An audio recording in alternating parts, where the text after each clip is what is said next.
I'm joined today by Nico from Plasmatreat. Good to see you, Nico. Yeah, good to be here.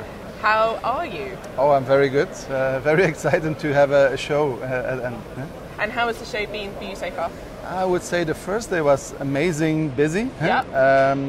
Yesterday morning was busy as well. Late afternoon was a little bit, maybe the weather was too good. People, yeah, exactly. people wanted to go out, but in general, very good. Yeah. And so in terms of your presence here at the show, what's the message? What have you been finding out from your customers and the market?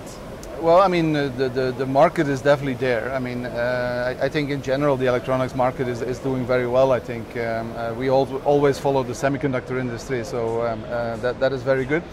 For us, it's the reason why we're here is also a little bit to give awareness about Plasmatreat as a company. Although the company has been established for like 25 years, we're not so well known in the electronics industry. We have had applications for many years, but plasma in general is related to vacuum plasma, and Plasmatreat is more or the inventor of open air plasma, which is a different technology, which differentiates from the traditional one. So where would you normally fit? Where would you normally have a space? Where would you see yourself? Well, I mean, plasma is basically used everywhere, not just electronics. I mean, it can be for like gluing your shoe soles to treating the wings of an airplane. So the nice thing for us as a company is that we are fitting in any industry. The difficult thing is, of course, that it's very hard to focus. And that's why I started in Plasmatreat like 4.5 years ago. And I was brought in to look at applications in the electronics market. My background is I've been working in the electronics market for 25 years.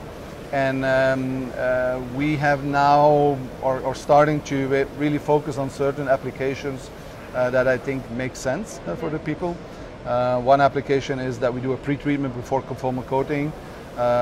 We do also a lot in assembly, phone assembly, laptop assembly, where there is gluing to be done. We also start working in semiconductor industry, copper reduction for IGBTs, so very various. Vast. And so what has the feedback been so far in terms of your presence here and in the industry itself? A lot of people are not familiar, so they don't know if, I mean, we have some machines at the stands and they look at it and don't really know what's going on there. So that is good to be here to really show the people the machines so that they can physically see, okay, how does it work and how could it be implemented into their production. So that's really nice to be at a show live. We have been doing a lot of webinars during the COVID, but really showing something and where people can see that's the benefit of a show, I would say. Absolutely. And so going forward, how would you be seeing yourself fitting in terms of your presence and being known and the story you want to be telling? I mean, of course, it also, the more customers you have, the more traction you get, the more standard the technology will become. And we already see that. I mean, we have been partnered up with some major accounts in the industry, and it is always very good to have those as a reference. If you have a Bosch or a Continental or one of the big semiconductor houses, basically you can develop the technology to fit for those. And then if it fits for the big guys, then mostly it will also work for the small companies.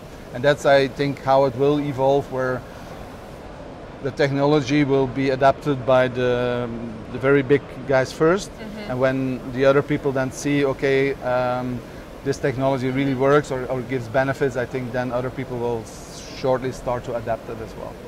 And in terms of the past 18 months, obviously the company has survived 25 years. Do you feel that actually COVID has benefited you in terms of having that relationship with your understanding who you are and where you need to be? Yeah, I mean, in a way, COVID, we haven't been negatively affected by COVID. I don't know how it would have been without COVID, because that's we cannot say that. No.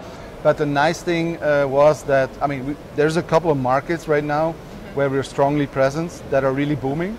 We have a lot of applications in the EV battery, and of course there's factories popping up everywhere. So that is really nice. And again, electronics. We have had a couple of good interactions with semiconductor houses that is taking off. So we really see, I think we increased our business in electronics by 400% over the last 3 years. So it's really, really good progress there. And in general, as a company, we had a record year last year as well. So I don't know with COVID or without who I would have been, but we were very happy at the moment. And obviously lots of conversations whilst here and it's within the industry about supply chain issues and costs, which everyone is facing. Is that something that you as a company are also grappling with? Unfortunately, we try to have a large stock of key components, but even a small component can delay a shipment, right? And we see that our purchasing guys are getting a little bit more work to get all the parts, and our lead times have gone up dramatically, which is not so good, but it's partially because of the success, I would say, and partially because of the unavailability of parts. Nico, thank you so much for your time today. Really You're welcome. Thank you.